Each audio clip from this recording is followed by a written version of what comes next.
নামাজ, এই নামাজ যদি কেউ ছেড়ে দেয় তাহলে তার সাথে এই তিনটা বিষয় ঘটবেই। এক, সে হারাম কাজে লিপ্ত হয়ে পড়বে। দুই, তার কাছে গুনাহ অনেক সহজ মনে হবে। নম্বর তিন, সে দুনিয়ার প্রতি আসক্ত হয়ে পড়বে, দুনিয়ার প্রতি সে লোভী হয়ে পড়বে। আল্লাহ সুবহানাহু ওয়া তাআলা কোরআনের মধ্যে বলেছেন, ফাখলাফা মিন বা'দিহিম খলফুন আদাউস সালাতা ওয়াত্তাবাউশ শাহাওয়াত ফাসাউফা ইয়ালকাউনা গাইয়্যা। যে যারা নামাজ ছেড়ে দেয় তাদের সাথে এই তিনটা বিষয় ঘটবেই। তাফসীর ইবনে কাসিরের মধ্যে আদাউস সালাতা, নামাজে নষ্ট করা, এর ব্যাখ্যা এসেছে একেবারে নামাজ, প্রথম ব্যাখ্যা হলো একেবারে নামাজ ছেড়ে দেওয়া। এটার শাস্তি ভয়ঙ্করতম। যদি কেউ একেবারে নামাজ তরক করে, নামাজ তরক করা তো কুফর। যদি কেউ সালাহকে তরক করে দেয়, একেবারে নামাজ আদায় নাই করে, এটা কুফর, এটার শাস্তি ভয়ঙ্করতম। অন্য ব্যাখ্যা এসেছে আদাউস সালাতা, এর অর্থ হলো আদা মানে নষ্ট করা, নষ্ট করা মানে হলো নামাজ সময় মতো আদায় না করা। ফজরের নামাজ জোহরে আদায় করা, জোহরের নামাজ আসরে আদায় করা, অথবা আজকের নামাজ কালকে করা, নামাজ সময় মতো আদায় না করা।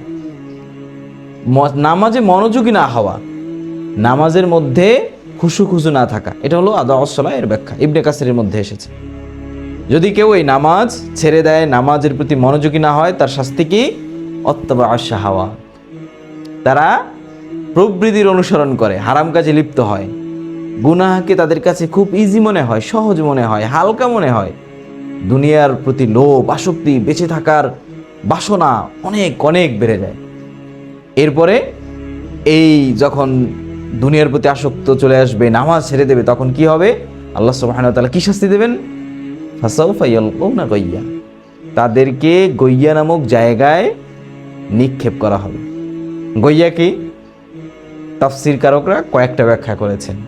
এর মধ্যে অন্যতম ব্যাখ্যা হলো, গইয়া হলো জাহান্নামের ভয়ঙ্করতম একটা স্থান, যেখানে কঠিন শাস্তি হয়, সেটা হলো গইয়া। আর একটা ব্যাখ্যা হলো ভ্রষ্টতা, অন্ধকার। যদি কেউ নামাজ ছেড়ে দেয় তাহলে সে অন্ধকারে ঘুরপাক খাবে, ভ্রষ্টতার মধ্যে পড়ে যাবে, যেখান থেকে সে আর ফিরে আসতে পারবে না। মানে নামাজ ছেড়ে দিলে হেদায়েতের পথ অনেকটাই বন্ধ হয়ে যায়। গইয়ার আর একটা ব্যাখ্যা হলো ধ্বংস। যদি কেউ নামাজ ছেড়ে দেয় তাহলে তার ধ্বংস অনিবার্য, সে ধ্বংসের মধ্যে পড়ে যাবে, ধ্বংস হয়ে যাবে, তার এই জীবনও শেষ, পরকালও শেষ। দেখেন এখানে একটা প্যাটার্ন আছে। প্রথমে আদাউস সালাতা, নামাজ ছেড়ে দিল, নামাজ নষ্ট করলো, নামাজে মনোযোগী হলো না, নামাজ ছেড়ে দিল। এরপরে নামাজ ছেড়ে দিলে কি হবে? অত্তাবাউশ শাহাওয়াত, প্রবৃত্তির অনুসরণ করবে, হারাম কাজে লিপ্ত হয়ে পড়বে।